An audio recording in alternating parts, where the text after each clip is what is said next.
if they were to deliberate in a way where Trump is above criminal conviction for anything he's done while in office, that doesn't just like set a scary precedent. That is the precedent. That makes you the God King.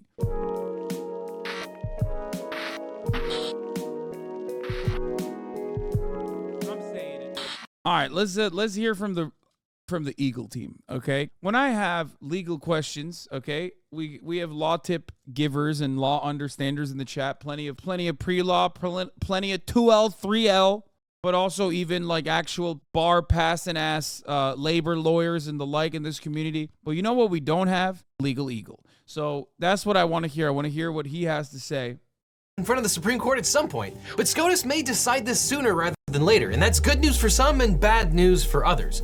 Now, Donald Trump basically says that the Constitution gave him absolute power to do whatever he wanted as president and without criminal prosecution. Then I have an Article 2 where I have the right to do whatever I want as president. And former President Trump has asked an appeals court to dismiss one of the criminal indictments against him because of this alleged presidential immunity. But special counsel Jack Smith has now answered Trump's claim with a petition for certiorari that might as well be entitled, "That's not how this works, that's not how any of this works." And Smith doesn't want to waste any time. He wants the Supreme Court to decide this issue without waiting around for an appellate decision. So can Trump be tried, convicted, and punished for acts he committed while president, or is he absolutely immune from federal prosecutions for these alleged crimes? And what is the Supreme Court going to do about it? Now, on August 1st, 2023, a federal grand jury in Washington, D.C. indicted Donald Trump on 4 counts of attempting to interfere in the 2020 election. The indictment alleges that while Trump was still president, he participated in a conspiracy to defraud the United States, that he corruptly obstructed the certification of the presidential election results on January 6, 2021, and that he This is not the Colorado one, right? This is the Jack Smith one, which I think is more I think is more important than the Colorado one anyway. Yeah. I thought he popped off. This is an older video, right? LegalEagle did a new one today. No, this is from today, man. What? No. This is from today. The problem is LegalEagle takes a long ass fucking time to make these videos cuz there's a lot of research and effort that goes into it. So the one he made is on the Jack Smith case, which in my opinion is still more important than the Colorado one anyway, which is why I wanted to take a look at this.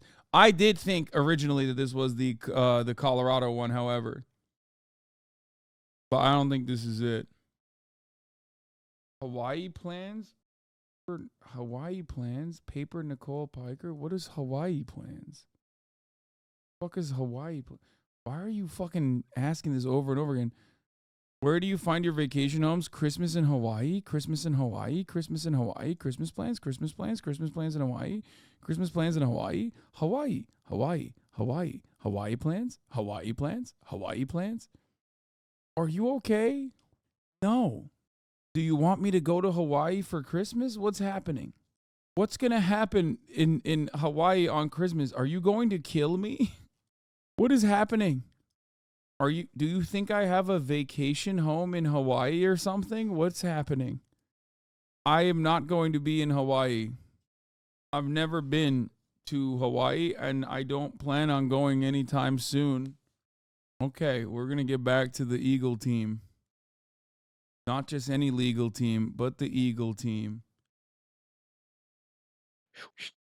Inspired with other people to do the same, and that he violated one or more persons' constitutional rights to vote and have their vote counted. Now, federal district court judge Tanya Chutkan scheduled the trial to begin on March 4th, 2024, but Trump recently filed a motion to dismiss the indictment on the grounds that he has absolute immunity from criminal prosecution for acts taken within the outer perimeter of his official responsibilities, and that the indictment's allegations all fall within that scope. Trump also argued that double jeopardy principles and the impeachment clause barred his prosecution. Smith opposed Trump's motion on the grounds that a president does not have absolute immunity from federal criminal prosecution. The district court denied Trump's immunity claim and rejected the impeachment clause argument. Trump filed a notice of appeal to the D.C. Circuit and moved for stay of all proceedings in the district court while his appeal was pending. And under federal law and Supreme Court precedent, an appeal suspends trial proceedings, specifically anything, quote, involved in the appeal. So I think in an abundance of caution, Judge Chutkan has now halted most aspects of the case, although we don't know exactly how much of the case is halted and for how long. Trump's appeal on the immunity issue is an interlocutory appeal, An interlocutory appeal is an appeal to the Court of Appeals before a conviction or a sentence. And federal procedure states, quote, the filing of a notice of appeal confers jurisdiction on the courts of appeal and divests the district court of its control over those aspects of the case involved in the appeal. So consequently, Judge Chutkan's order pauses any further proceedings that would move the case towards trial or impose additional burdens of litigation on defendant. However, her order is limited in two respects. First, the state deadlines and proceedings are held in abeyance rather than permanently vacated, and Judge Chutkan said she would release the March trial date if jurisdiction were returned to her. I don't know if I'm like libbed up on this shit, but I do feel like the Supreme Court, I don't know how narrowly the Supreme Court, not the Colorado decision, this is the other one, this is the Jack Smith one. I don't know how narrowly the Supreme Court could like define the circumstance to allow Trump to get away with not being criminally prosecuted for crimes committed in office, because it feels like if they were to defend him, if they were to deliberate in a way where Trump is above criminal conviction for anything he's done while in office, that doesn't just like set a scary precedent. That is the precedent. That makes you the God King. Like, if you're president, you're a king. Like, I joked about it before, but it's like prima nocta. Me lord, take my firstborn on her night of marriage. She is yours type shit. Okay? The entire purpose of this like fake ass democratic republic shit we have going on is kind of because we don't like the whole monarchy concept. So for me, it does feel somewhat strange to just undermine literally everything that the founding fathers intended for. Like, sure, they were, white, land-owning, slave-owning aristocrats, and they were proto-capitalist dipshits, many of them. Some of them had some good ideas, for sure. And they did some good things, like, giving a big fuck you to England. Respect to that, okay? However, having said all that, there was, like, one fundamental principle that they kind of agreed on, which was that no matter what we do, we shouldn't do the whole monarchy thing, right? Like, that was a big deal. So I don't know how there's like any literalist, the textualist interpretation of the Constitution where you're like, oh no, actually the founding fathers did want a God King that is above the law, that certainly could get away with doing crimes. It's literally the fucking whole purpose of like, we can't agree on much. But that is the one thing that they were very openly against. Hasan Reactions says, there's quite literally one correct answer to this case. The president is not a king and is not above the law, therefore not immune from any criminal prosecution, state or federal, as that is what the founders literally created the position of the president to be, because, they didn't love the idea of a king. However, Lord knows how the fuck this case is going to, since the originalism is made up bullshit. Yes, I agree with the second thing that you're saying. However, and I say that all the time, it's just simply a way to make reactionary decisions seem like it's a way to make reactionary decision making in the Supreme Court seem like it's actually apt and actually intellectual and not simply just political posturing from the right. However, there's definitely no originalist interpretation that says the president can be above the law. Like, that's kind of the whole fucking point. If SCOTUS rules were Trump here, they are literally also rewriting history. They would literally be saying the Revolutionary War was definitely not fought because the American colonies were sick of the oppressive monarchy. No, but this is like beyond, like, for example, they did that. They already rewrote history when talking about like what the founders intended with respect to like abortion.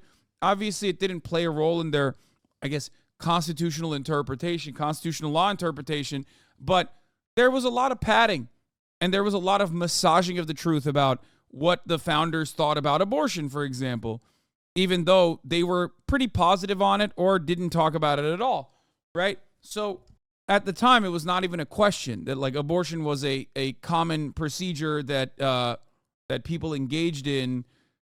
So clearly, they did not have a They did not have a leg to stand on within the framework, right? However,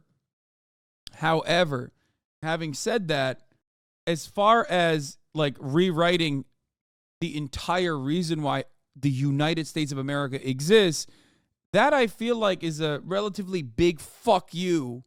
I don't know, maybe I'm too libbed up on America juice, where I personally think like America stands for something. I don't know. I feel like if there was one thing that America stands for beyond like, you know, what the continuation of white supremacist indigenous genocide and whatnot, there is like one thing that America stands for, and that is like not being a monarchy. Kind of the whole purpose.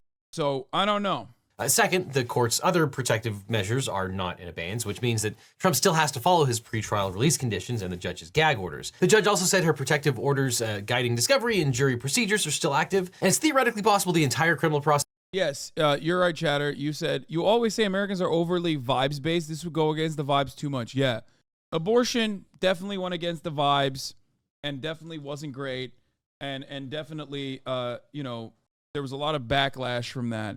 This, on the other hand, I feel like is spiritually against everything that Americans have learned and Americans stand for. Like, we don't give a shit about women's bodily autonomy, okay? There's enough people in the country that will be like, yeah, this is really fucked up and I'm going to protest against it. But like, okay, but it's women, right? This, on the other hand, is like spiritually everything America stands for. Prosecution Trump is not necessarily stayed. There's case law like the stating one that an thing that appeal only was divests the federal objectively court a over good control thing of, as I said, that those aspects of the people case believe and involved learn in school, mind you. In the appeal. Here, that could mean the rest of the case continues to move forward, but as Judge Chutkan notes, there is no circuit precedent on the court's protective orders, quote, much less instructive cases in the context of an interlocutory immunity appeal. The Supreme Court recently stayed an arbitration case in its entirety because, quote, the question on appeal is whether the case belongs in arbitration or instead in district court. The entire case is essentially involved in the appeal. So here we don't know exactly what a claim of presidential immunity will do to the case as a whole, but clearly there will be delays in some respects. Now, obviously you're gonna want a good lawyer to argue in front of the Supreme Court, but if you want a great lawyer, my firm, the Eagle team, can help. If you've been in a car crash, suffered a data breach, or have a workers' comp or social security disability issue, we can represent you or help find you the right attorney who can. And it's always important to talk to a lawyer right away so you can get the best representation and find out what your options are. So just click on the link in the description for a free consultation with my team. Because you don't just need a legal team, you need the Eagle team. Link is below. But rather than wait for the appeals court to rule, Smith filed a petition for certiorari requesting that the Supreme Court Yeah, but the abortion thing has actual impact on the majority of the population. Yeah, 100%, which is why people are protesting it. But once again, I think people care more about spiritually what America is and what they've been taught from since birth than they care about women's issues. And they certainly, the majority does care about women's issues, especially when it comes to abortion. Does that make sense? Expedite Trump's appeal from the district court order. And Trump opposes this motion even though he wants the case dismissed. Now, if this appeal goes forward on an ordinary or even expedited timeline, the Supreme Court would not decide it until probably next term in 2025. And barring something completely unforeseen, Trump will be the Republican Party's nominee for president. Then if Trump is elected, he might argue that the case can't move forward because sitting presidents can't be prosecuted, or he might just dismiss the case himself. So the first question is, can Smith bypass the Court of Appeals? Trump World has reacted to Smith's move with the typical understatement. For example, quote, crooked Joe Biden's henchman, deranged Jack Smith, is so obsessed with interfering in the 2024 presidential election with the goal of preventing President Trump from retaking the Oval Office, as the president is poised to do, that Smith is willing to try for a Hail Mary by racing to the Supreme Court and attempting to bypass the appellate process. But in opposing the government's motion, Trump complains that it took too long for the government to prosecute him, so now the court should take as long as possible to dismiss the case against him. Quote, the prosecution waited over 2 years to bring this lawless case, and then sought an extraordinarily expedited trial calendar, demanding the jury selection begin in December 2023. Notwithstanding, there is a process by which the Supreme Court can weigh in before an appeals court renders a decision. Federal law says, quote, an application for the Supreme Court for a writ of certiorari to review a case before judgment has been rendered in the Court of Appeals may be made at any time before judgment. And when is it okay to ask for an expedited review of this type? Well, when, quote, the case is of such imperative public importance as to justify deviation from normal appellate practice and to require immediate determination in the court.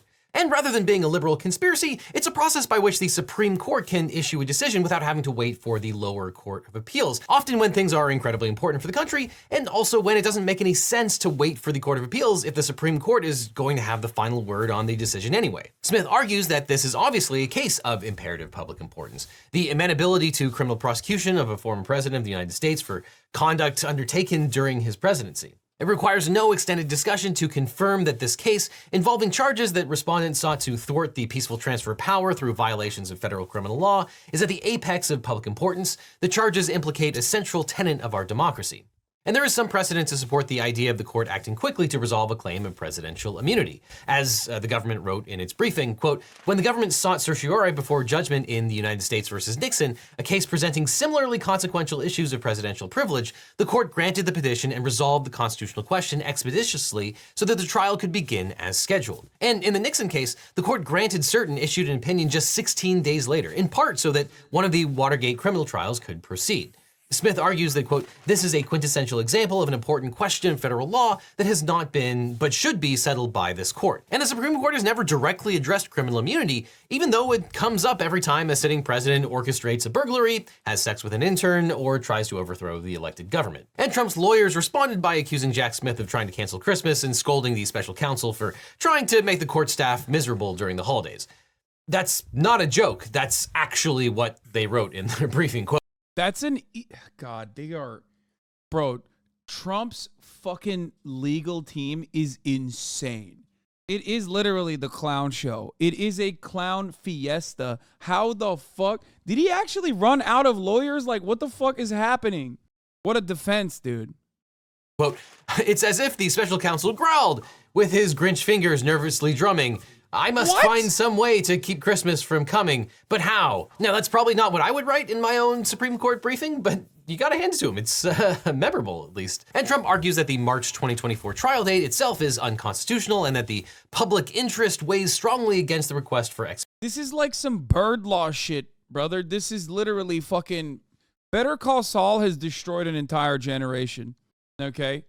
I think every lawyer fucking saw Better Call Saul and was like, I'm gonna do, that's me for real. And with Donald Trump, he just has run out of lawyers in general. So that's precisely why his lawyers are doing Better Call Saul shit like this. Review. Trump contends that expedited consideration would violate President Trump's due process and Sixth Amendment rights, among others.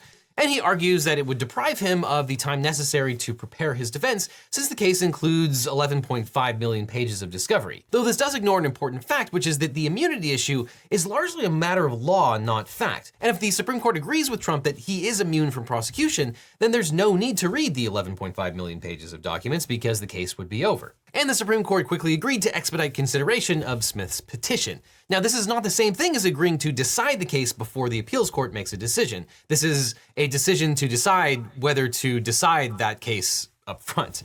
And Smith is taking nothing for granted. He can currently file a motion to expedite proceedings in the DC Circuit, asking for an expedited schedule that will ensure that a decision is made fast enough that the Supreme Court would hear it during the current term. The DC Federal Appeals Court granted the government's request to expedite consideration of Trump's appeal, and the appeals court has set deadlines for briefs to be filed between December 23rd and January 2nd. Now, what about the merits of the case? Well, American presidents enjoy absolute immunity from most civil lawsuits involving conduct that occurred during their presidential terms. The Constitution does not explicitly say that the president actually has any litigation immunity because of his role as chief executive, but this immunity exists by judicial interpretation. And in practice, it means that a president is given the freedom to exercise his official duties without being exposed to litigation for civil damages. And in Nixon versus Fitzgerald, a 5-4 Supreme Court ruled that a president is entitled to absolute immunity from legal liability for civil damages based on his official acts, including acts on the outer perimeter of his duties. The court defined the president's official duties quite broadly to prevent future presidents from being sued for, quote,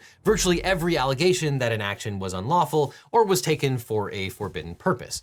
Now, yeah, which, you know, it almost ties back into the whole concept behind we don't ever prosecute presidents or even like secretaries of state for war crimes, because then all of a sudden, well, every single president is a war criminal, and every single secretary of state is a war criminal, and most people in the American State Department are engaging in either direct or indirect ways of doing war crimes. So what are you going to do, right? And that would not be good in the eyes of the American government and also capital owners who've propped up these war criminals who benefit from the war crimes in general and imperialism continuing. So that's, it's part of the process, I think. But I do feel like Trump has gone above and beyond in a way that is, how do I describe it? I think Trump has gone above and beyond in a way that is so like personally unique to Donald Trump that you can't really hit other previous or, future presidents and actually target them under similar reasons. You know what I mean? Does that make sense? Because it's like there's a difference between, trying to sue Barack Obama for droning and extrajudiciously killing an American citizen, which will never happen because that would open up the floodgates to every single president getting hit with similar charges, versus Donald Trump so specifically and so uniquely engaged in criminal misconduct, allegedly, that I don't think you can. I don't think that unique case translates to other presidents in a similar capacity. This is a good take, actually. Yes, all presidents are criminals, but their crimes are furthering America's interests across the globe. Trump's crimes were just to further enrich himself and were not in America's interest, so he has to go. Exactly. Because it's like Nixon. It's not, it is similar to Nixon in that sense, where it's like petty, personal, it doesn't have anything to do with it doesn't really have anything to do with the American interests. Now, the contours of immunity from civil liability are still being defined.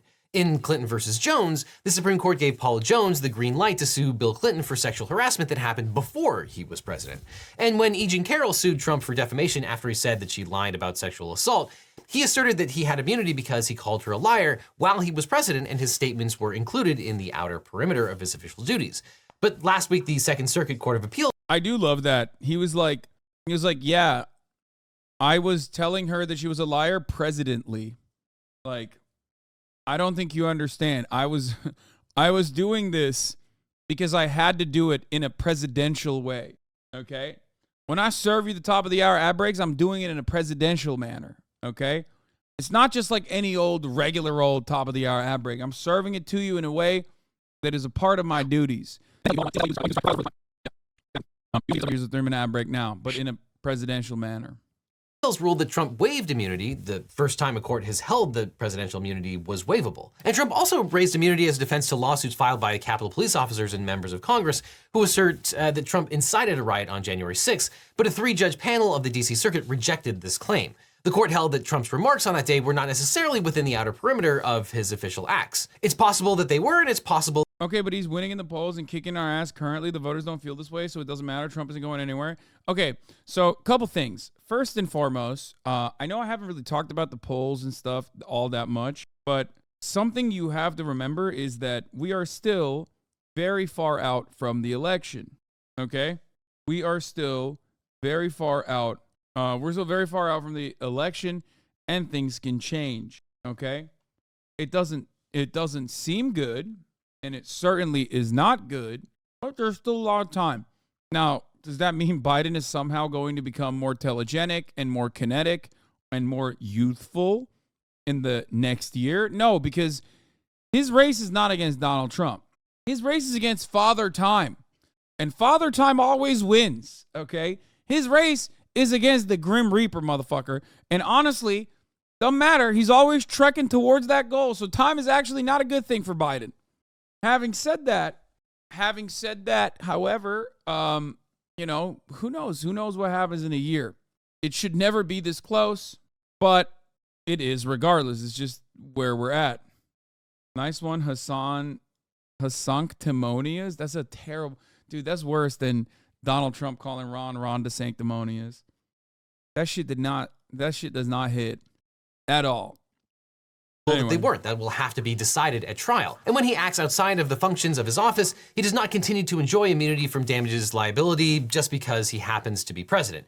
Rather, as the Supreme Court made clear in Clinton versus Jones, a president's official act immunity by nature does not extend to his unofficial actions. When he acts in an unofficial private capacity, he is subject to civil suits like any private citizen. But the bigger question is, what about criminal liability for acts which occurred during the presidency? Now, Donald Trump wants the same circuit court that decided the Capitol Police case to rule that he can't be criminally prosecuted for anything he did while president. Now, no court has ever ruled that a sitting president is immune from all criminal liability while president.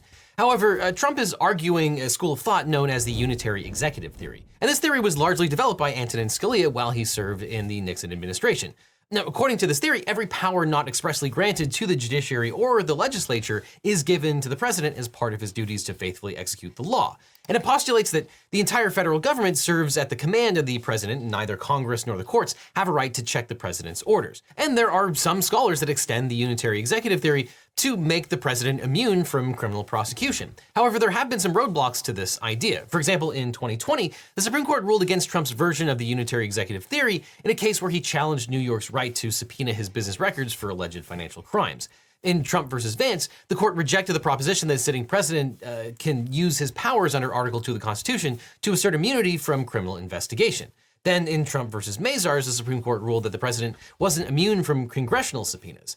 Investigation is different from prosecution, though. The Justice Department has long taken the position that a sitting president could be investigated but not charged with a crime until after he leaves office.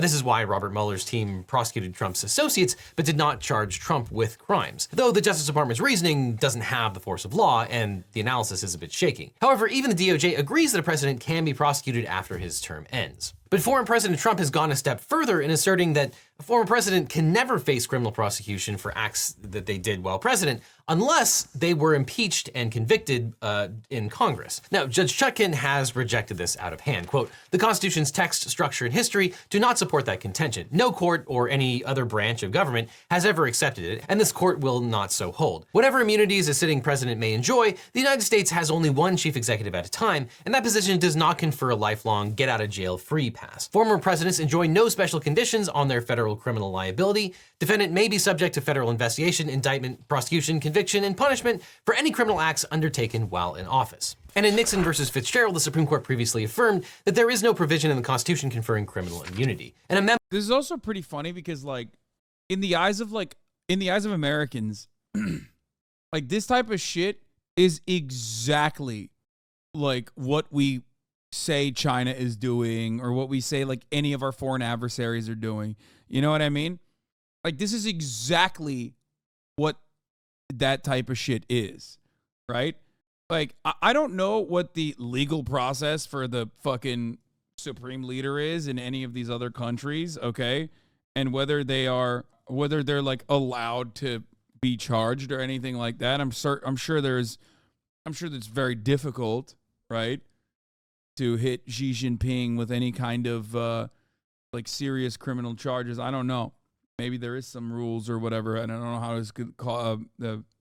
how it's how that is ever pursued, right? However, having said that, let's say they didn't have it, okay? Let's say they did not have that, and then they made this decision in their own like court structure.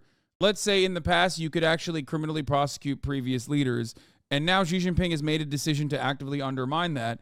I mean, that's major news, and it should be major news. Like, that would never be dropped. It's like, I always want to do a series of like covering America as though in the same ways that like America covers foreign adversaries. You know what I mean? Because I feel like it would be significantly more objective in its coverage if we were to, for example, look at prisons as work camps. You know what I mean? Because they're no different than gulags. 100%. That's what a fucking prison is in the United States of America, where slavery is legal in prisons.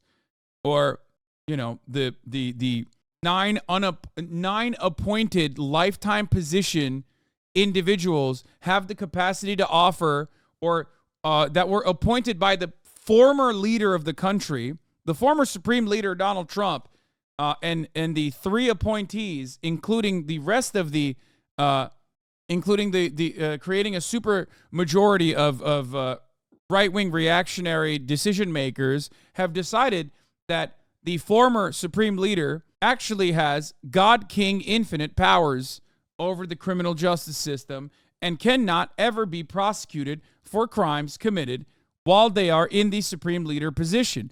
Joe Biden, former Supreme Leader Obama's handpicked successor, that's a good take.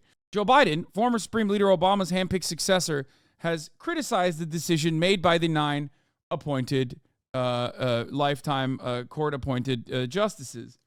Memo from the Department of Justice's Office of Legal Counsel confirms that, quote, the Constitution provides no explicit immunity from criminal sanctions for any civil officer, including the current president. And it appears the framers of the Constitution included immunity for other federal officials, such as members of Congress, who are protected by the speech and debate clause, but they didn't give this kind of immunity to the president.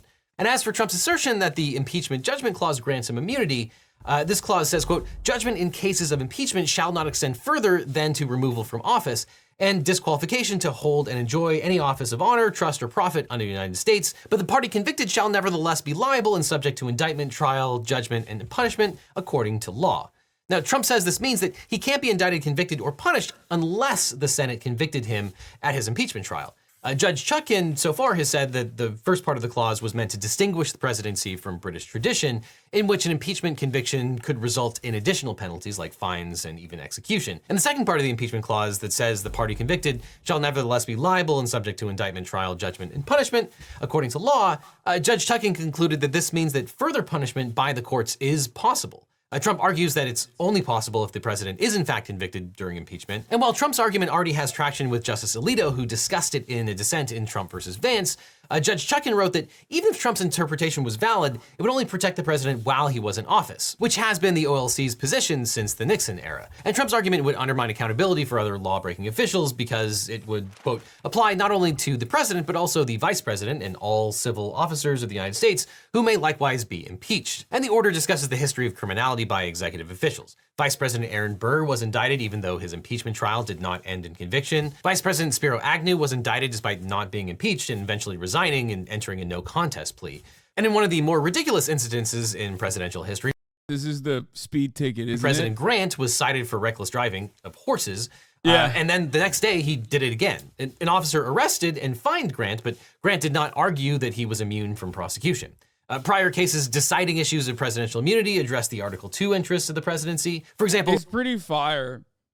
Reckless driving of a horse is awesome. Nixon versus Fitzgerald was about a president allegedly injuring individuals who had to sue for damages. But both the DOJ's legal team and the Trump legal team are gonna need a lot of coffee over the holidays to write their briefs, due right before Christmas and right after New Year's. Luckily, they can get some great coffee from today's sponsor, Trade Coffee. Trade's great because not only do they have a huge selection of your favorite coffees, but they have a fine-tuning matching process that helps you discover fresh coffee based on your taste preferences. Oh, hey, and this holiday season, Trade is the perfect gift for any coffee lover. There's 2 ways you can gift Trade. You can gift a subscription or a gift box like this one. You would have gotten so many DUIs 200 years ago. Bro, honestly, I don't even understand how the fuck that works because it's like the horse is doing the driving, dog. It's literally, hey, guess what, dude? That's the real FSB or FSD, okay? That is the real full self-driving, automated driving process. Like, the horse isn't fucking drunk. Who gives a shit? For a coffee subscription, all you have to do is choose how much you want to spend, meaning the number of bags of coffee that your friend or loved one will receive, and then you can personalize the rest with Trade's coffee quiz. Or you can get a coffee gift box. I can personally tell you that the gift boxes are amazing. I got one with chocolate. You're going with the people don't speed, horses speed argument? No, I think you can speed on a horse for sure and go over the speed limit or recklessly drive. But if you're doing a DUI, it's a little bit different, maybe. Like, solid defense. I'm just saying, dog. What the fuck are you talking about? Like with chili and caramel syrup. Usually caramel syrup. A horse is basically automated tastes driving. like artificial goo, but this stuff is so incredible. I'm actually surprised that there's any of it left because I was fully willing to swig it directly. And then the bag of coffee it came with was great. It matched the syrups perfectly. Now, I have very specific tastes in coffee. I basically want something that tastes like hot chocolate and pairs well with milk, and Trade is always able to find me the perfect bean. And let's be honest, you claim you want a rich dark roast, but you really want a coffee milkshake. But either way, Trade has you covered. And if you already know what you like, then they probably already have your favorite roaster in stock at a great price. You can even choose whole beans or your preferred grind. You can get it delivered straight to your door or straight to the door of a lucky friend or loved one. So if you love coffee or are looking for a great gift this holiday season, try Trade Coffee. All you have to do is click on the link in the description or the one that's on screen right now. And not only will you get your first bag free, you'll also get free shipping. So get your first bag free by clicking. This is not an ethical reaction. You can't talk about horse riding DUIs during the ad. Why the fuck not? I absolutely can. Ironically, it's the best time to talk about a fucking horse DUI because guess who you would call if you are ever drunk driving on a horse? Okay? Guess who you would call? You'd call the fucking Eagle team. You wouldn't just need a legal team. You would need the Eagle team, dog. Fuck you mean? What if the horse is drunk? I feel like this actually sets that's a dangerous precedent, in my opinion. Like, that is definitely shocking